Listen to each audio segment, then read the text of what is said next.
মহুয়া কাব্যগ্রন্থের কবিতা বরণ। পুরাণে বলেছে, একদিন নিয়েছিল বেছে স্বয়ম্বর সভাঙ্গনে দময়ন্তী সতী নর নরবতী ছদ্মবেশী দেবতার মাঝে। অর্ঘ্যহারা দেবতারা চলে গেল লাজে। দেবমূর্তি চিনেছে সেদিন, তারা যে ফেলে না ছায়া, তারা অমলিন। সেদিন স্বর্গের ধৈর্য গেল টুটি, ইন্দ্রলোক করিল ভ্রুকুটি। তাই শুনে কতদিন একা একা বসে ভেবেছিল বালিকা বয়সে, আমি হব স্বয়ম্বরা বিশ্ব সভাতলে। দেবতারি গলে দিব মালা তপস্বিনী, তারি লাগি সর্বদেহে মনে দিনে দিনে বড় মাল্য গাঁথিব যতনে। কঠিন সে পণ, ভাবিনি কেমনে তারে করিব সাধন।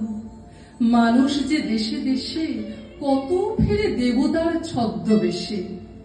ললাটে তিলক কারো লেখা, দেখিতে দেখিতে ওঠে কালকে তার স্বর্ণ রেখা।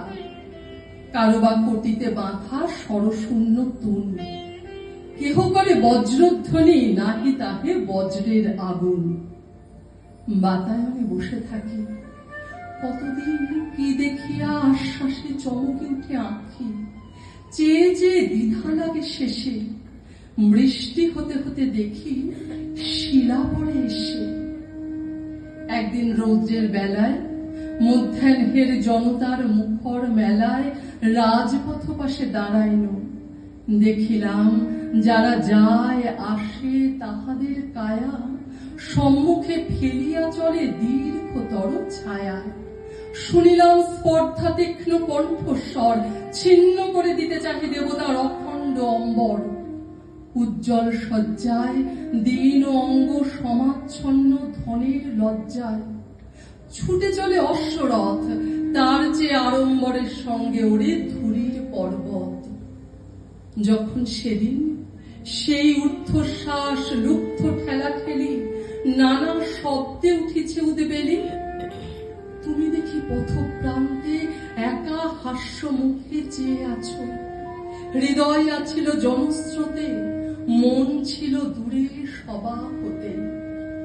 তুমি যেন মহাকাল সমুদ্রের তটে, নিত্যের নিশ্চল চিত্তপটে দেখেছিলে চঞ্চলের ছবি।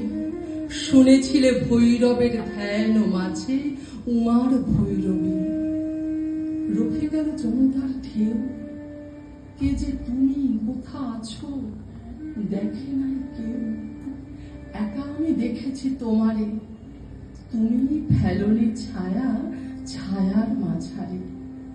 মালা হাতে গেনু দিয়ে হাসিলে আমার পানে চেয়ে। মোর স্বয়ম্বরে সেদিন মর্তের মুখ ভ্রুকুটিল অবজ্ঞার ভরে। নমস্কার।